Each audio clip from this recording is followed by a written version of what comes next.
A gente não precisa ser mulher de malandro.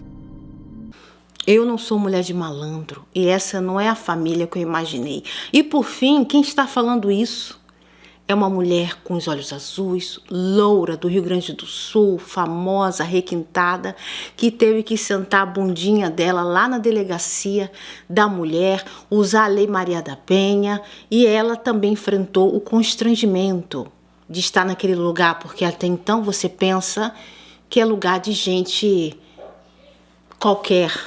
Porque uma mulher chegar naquele lugar ali é que ela é qualquer uma.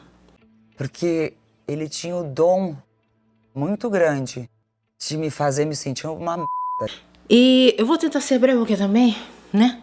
Ainda eu tô sobrevivendo às sequelas de um casamento que durou quase 10 anos. E eu fui roubada, controlada, sufocada, machucada. E ainda no fim eu tive que ficar em silêncio, porque ao contrário da Ana Hickman, eu não tenho advogados. Ao contrário de Ana Hickman, eu estava na Itália, não tem Lei Maria da Penha. Eu passei outros 5 anos em batalhas judiciais, em 3 processos da justiça, venci todos os 3 e sem advogados fixos. Porque, pessoas, vocês têm que entender que uma coisa nos une. Só que as proporções são diferentes. Desde o namoro, eu já vivia um relacionamento extremamente abusivo, eu sabia. Você acha que a sua relação já era tóxica? Sim. Há muito tempo? Sim.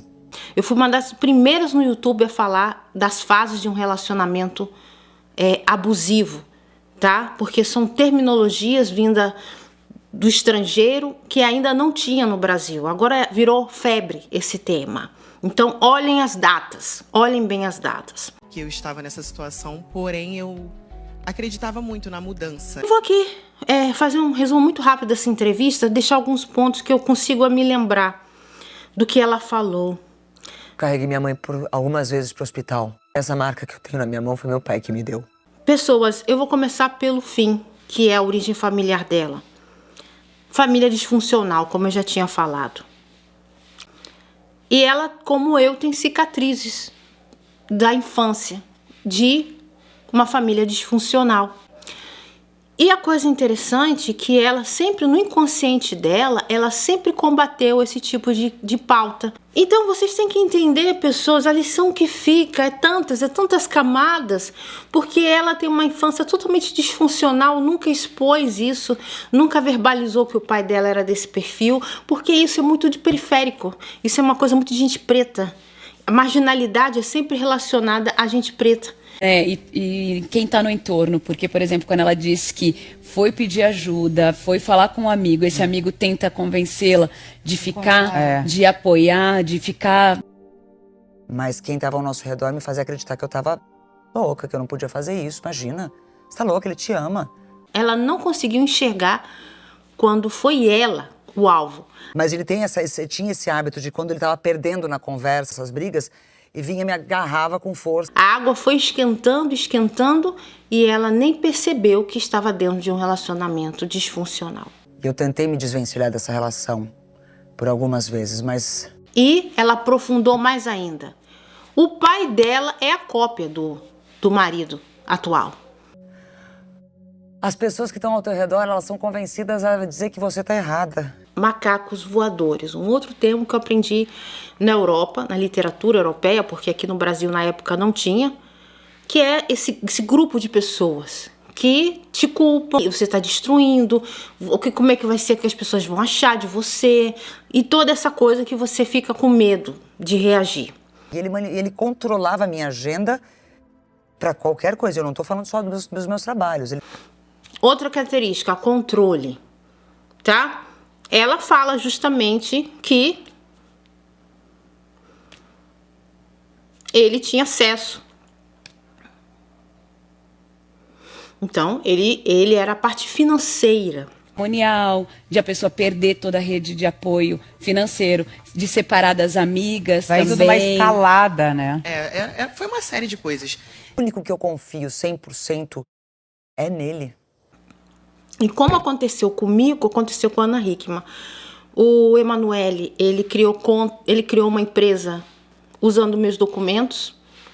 Ele fazia fatura para ele mesmo, então ele faturava para si mesmo, tá? Usando os meus dados. E me deixou com uma dívida estratosférica na Europa, com essa empresa falsa que ele abriu no meu nome. Não declarava, não fazia nada. E no acordo de divórcio está escrito lá, para ele resolver isso, e até hoje ele não resolveu. Determinava quando era o dia da academia, ele determinava quando era o médico. O controle, tá? Controle começa através do isolamento. O controle começa através da conta conjunta. E depois vem o descarte. Aí você fica gorda demais, você tá feia demais, você não tá se cuidando. E ela até falou uma fala muito interessante. Ela disse que se ela tivesse que depender das coisas que ele falasse, ela teria vários tipos de problemas emocionais, né? Porque ele esculhambava ela e era eleita uma das mulheres mais bonitas do mundo, né? Claro, né? Indo pra parte de cirurgia plástica, porque depois que eu tive meu filho, que eu tinha que fazer isso. E ela o que me trouxe muito a minha lembrança foi ela indo na delegacia, a vergonha, o constrangimento, porque quando a mulher chega na delegacia, aqui na Europa é pior, porque as pessoas acham que é uma vagabunda que tá passando por isso, porque alguma coisa de errado ela fez. Eu lembro até hoje, quando aconteceu tudo, né? Eu consegui, o embuste saiu da minha vida, mas saiu me jogando no chão, saiu esvaziando a casa, saiu voltando para me bater novamente. E ele tentou que eu trabalhasse para ele me ofereceu dinheiro para eu trabalhar para ele. Então tudo virou um negócio. Isso tudo virou um negócio. Então o meu casamento virou um negócio, o casamento da Ana Hickman também. Em um determinado momento da nossa vida, eu comecei a perceber que não tinha mais amor ali. E era assim um grande negócio. A Joelma passou por isso, então as mulheres acabam achando que o mérito não é mais delas, elas são usadas pelos homens, e os homens, e no final ainda tem gente que quer falar que ela é aquilo que é graças a um macho. O cara que é o sanguessuga, é ele que assombra. Simária, mesma coisa, ela começou com ele quando ele era pobre, como foi com a Ana Hickman, mas depois que a mulher bombou, o homem virou um sanguessuga, ficou maltratando a pessoa, a mulher. Joelma, a mesma coisa, uma mulher super empoderada, esculhambada pelo marido, um homem feio, embuste, se livrou dele e ela teve mais sucesso. Eu comecei a me deparar com grandes mentiras, mas ele dizia que estava tudo bem. A mentira. Mente, mente, mente, mente.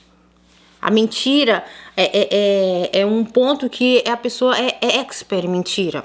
Você sabe qual é o valor dessa dívida? Não faço a menor ideia porque eu ainda não cheguei no fundo. Não declarava, não fazia nada.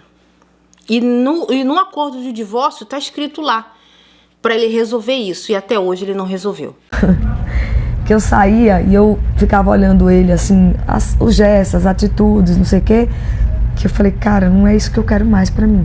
Mentira de dizer que não fez, e aí você fala, ah não, mas por que você não saiu? Assinaturas que eu tenho certeza que não são minhas.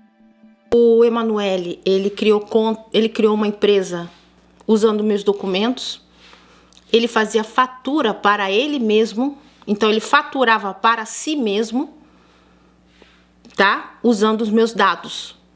E me deixou com uma dívida estratosférica na Europa, com essa empresa falsa que ele abriu no meu nome.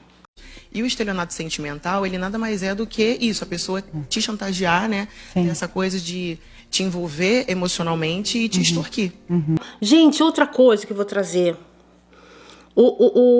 A explosão e depois vem a desculpa. Preconceituoso pra caramba. O controle, tá? Controle começa através do isolamento. O controle começa através da conta conjunta.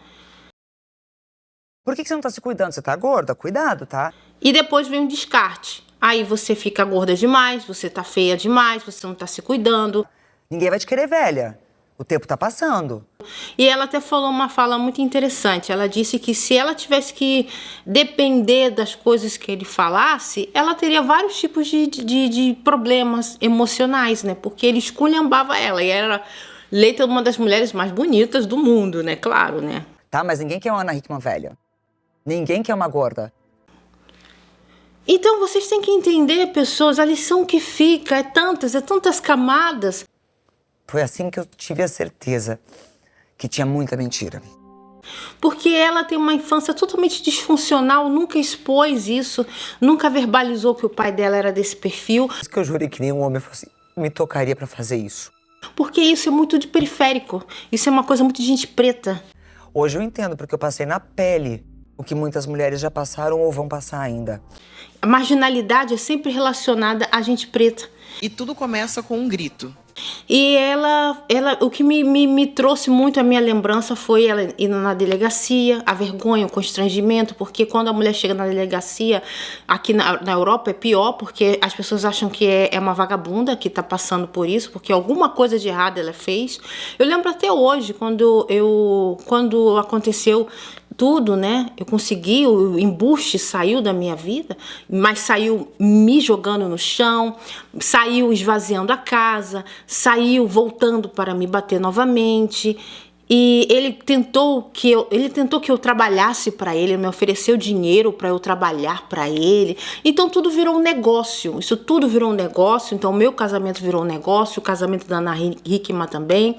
Várias mulheres, como a Joelma também, a Joelma passou por isso. Então as mulheres acabam achando que o mérito não é mais delas, elas são usadas pelos homens. E os homens, e no final ainda tem gente que quer falar que ela é aquilo que é graças a um macho.